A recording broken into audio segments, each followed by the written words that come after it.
In this chapter, we are going to talk about isomers and stereochemistry. In the following slides, I'm going to explain what I mean with the word stereochemistry. And this is a very, very important topic in this course. So I strongly encourage you to take your time and practice a lot of homeworks. You can use your book for a lot of good practice. Do your best to learn this topic very well. And as always, if you have any questions, come to my office hour. We are going to discuss your problems together and resolve them together. Previously, we talked about isomers. We know constitutional isomers. They have the same molecular formula but different bond connectivity. There is an example shown here. We can take 4 carbons and connect them together in 2 different ways. So we can have butane or 2-methylpropane. So they have the same molecular formula but different bond connectivity. So they are constitutional isomers. In this specific chapter, we are going to focus on stereoisomers. And stereoisomers are molecules that have the same formula and same bond connectivity. So be careful here.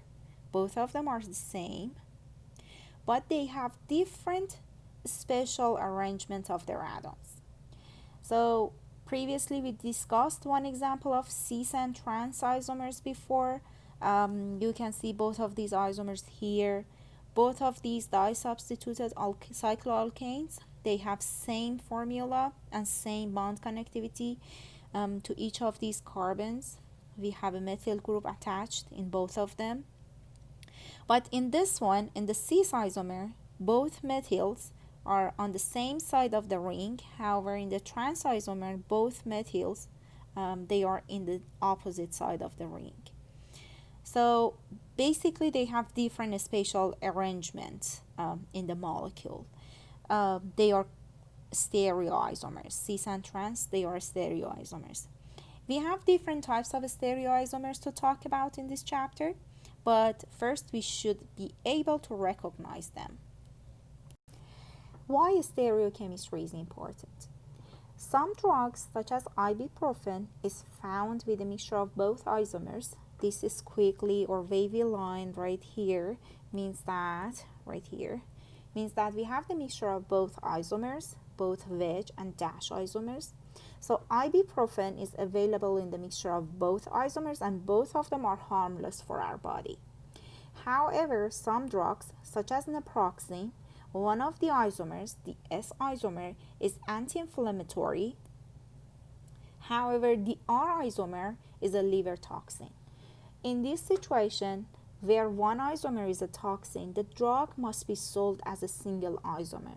So knowing and separation of isomers are very vital. Also in our course, starting from chapter 7, we are going to learn about reactions. Most of the time, the products in the reaction are the mixture of both isomers, meaning that we have the mixture of both wedge and dash isomers. However, sometimes the reaction is stereospecific, meaning that it forms only one of these isomers. So it's very, very important to be able to identify these isomers and recognize them so we can identify our product in the reaction. Before I start talking about stereochemistry, I would like to mention a very, very important point about the single bonds. Remember that single bonds can rotate. So if you look at this structure in the left, 2-chlorobutane. This is the structure of 2-chlorobutane where the chlorine is going into the plane of the page. And I know I have free rotation around the single bond. So if I rotate the molecule around this bond, now chlorine is now coming out of the plane of the page, right? I didn't change anything about this molecule. These are the identical molecules, all right? It is just rotated around the single bond. So be very careful. Just because I have drawn this bond in a dash and this bond in wedge, that doesn't mean that they are two different molecules. They are identical. So these two structures are identical. Now, if you have molecules that don't have free rotations, you can have a stereoisomerism. And that can happen when you have rings and double bonds, because ring can hinder the rotation and cis and trans matters when you have ring. We already talked about it.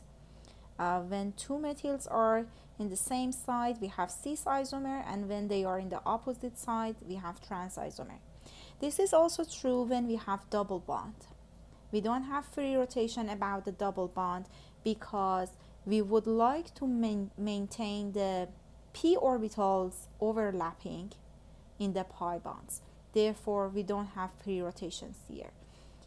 Now, when we have two groups, two similar groups in the same side, we have cis isomer, and when they are in the opposite sides, we have trans isomer. So cis and trans isomerism matters here as well.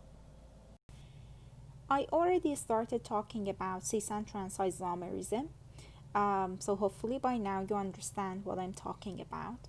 Just be aware that you can use these terminologies when there are two identical groups attached to the adjacent carbons in the double bond.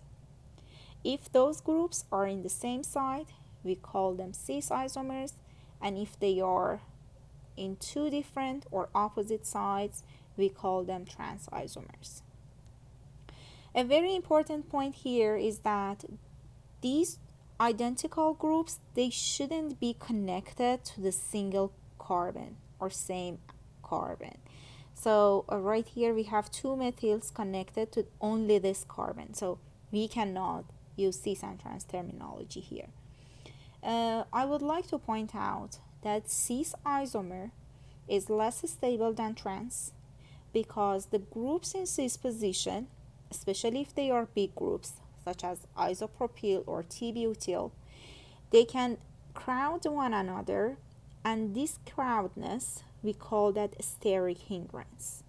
So steric hindrance will increase the energy level of the molecule and decrease the stability. So cis is less stable than trans isomer.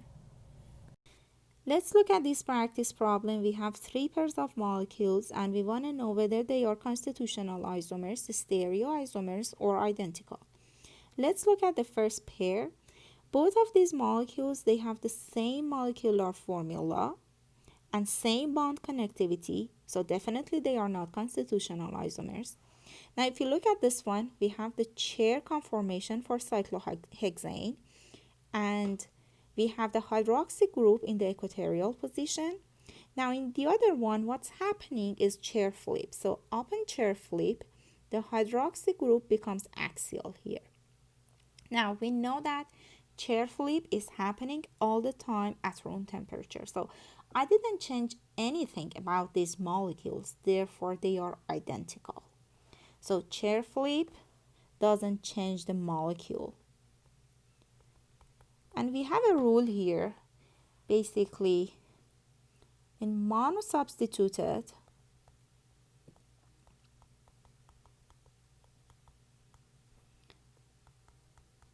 cycloalkane, all conformations are the same molecules. So basically, right here, we have two conformations of the single molecule. They are not two different molecules. Now, if you look at the second pair, again, we have chair conformation. And this molecule, we have di-substituted cyclohexane. Both hydroxy groups are pointing in the same direction. So we already talked about that. We know that it's a cis isomer. Now in the other one, this one, one hydroxy is pointing in one direction, the other one is another direction, so this is trans isomer. And we just talked about it. Cis and trans isomers, they are stereoisomers. So they are not identical, two different molecules. Now if you look at the third one, so both of these molecules, they have the same molecular formula, and as you can see, obviously they have different bond connectivity, so they are constitutional isomers.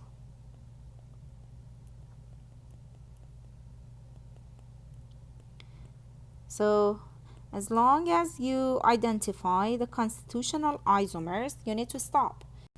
You don't need to think about the stereoisomers and stuff related to that. Cis and trans isomerism is only one type of stereoisomers. There are other important stereoisomeric relationships that we are going to talk about. And to identify them, we first need to identify chiral molecules. So what do I mean by the term chiral? A chiral object is something that is not identical to its mirror image. So for example, our hand. If you take your hand and its mirror image and put them on top of one another, they don't match. And we call them, they are not superimposable. So our hand is a chiral object. In organic chemistry, chiral molecules and chirality are very important topics. Chirality happens in organic chemistry when a carbon atom has 4 different groups bonded to it. So we are still thinking in 3D. Your model kit comes in handy, and it's very important to visualize molecules in 3D while talking about chirality. So again, to understand the concept of chirality better, I brought you another example here. A very good example can be a pair of sunglasses. So if you take a pair of sunglasses and its mirror image and put them on top of one another, you can match them. So we call them superimposable, and they are achiral objects. But if you remove one of the lenses, it is not the case anymore. So it seems like one of the sunglasses is missing the left lens, while the other one is missing the right lens. And if you try to put them on top of one another, superimpose them, you cannot do that. So they are non-superimposable, and we call this type of objects chiral objects. We are going to use this concept to define chirality in molecules. So anytime that carbon has 4 different groups attached to it, we should recognize that as a chiral center. Unlike objects, chiral molecules are not superimposable to their mirror images. You can make a model of the molecule and even prove it to yourself. So if you look at these two structures in the top, I made the model of structure in the left. And if you make the model of its mirror image, which I did, so let me rotate it right here. Now imagine there is a mirror between them. So these two structures are mirror image of one another. Now if I take these two molecules and try to fit them on top of each other, okay, it doesn't matter how many times I rotate the molecule and how much I try, there is no way that I can fit these two molecules on top of each other. So therefore, chiral molecules, they don't match their mirror images. They are not superimposable to their mirror images.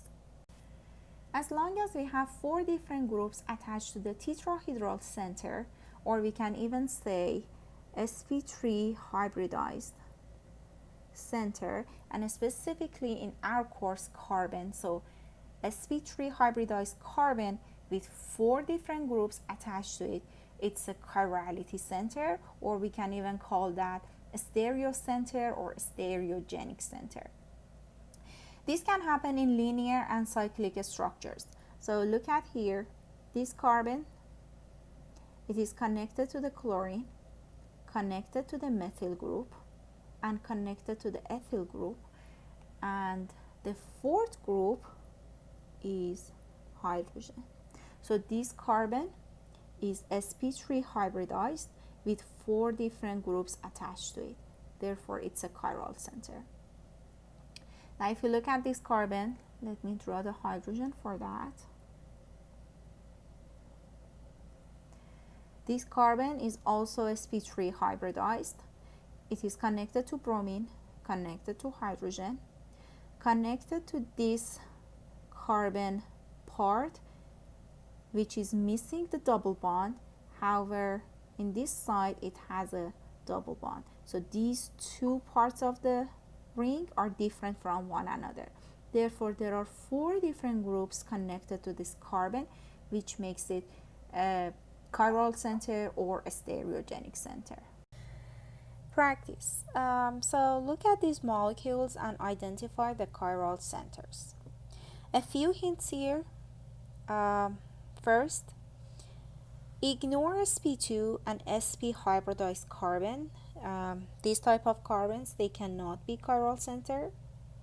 And also ignore CH2 and CH3 carbons.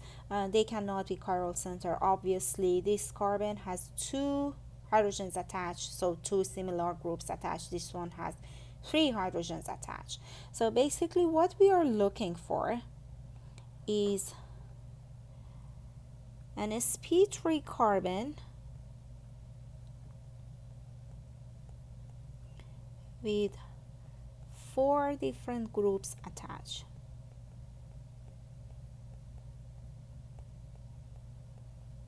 So this gives us the chiral center.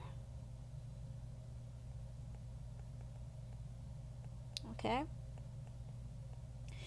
Now let's look at these examples. So let's look at the first one.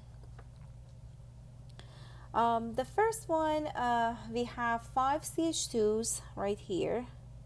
So definitely they are not the chiral center. Now in the first glance, when you look at this carbon, you may think that, oh, I found it, this is a chiral center. But this is actually not a chiral center. So there is a OH attached to this center, and also there is a hydrogen. I draw the hydrogen here for you. So 2 different groups till now. Now if you count here, this carbon is attached to CH2, to CH2, and CH2. This carbon is also CH2, CH2, CH2. So both of these groups attached to the carbon, they are identical. Now to visualize it better, I can draw it in the planar format. So right here. So just remember, because I show the stereochemistry, that doesn't mean this center is a chiral center.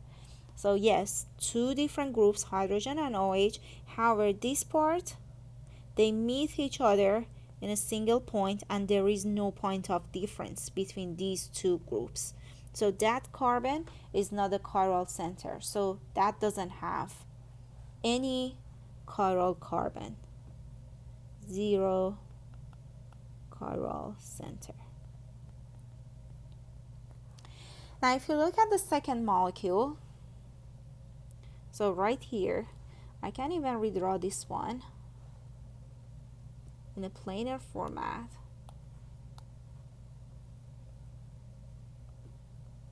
So we have 2 OH groups pointing in the same direction, and we know that we have hydrogens here and hydrogens here.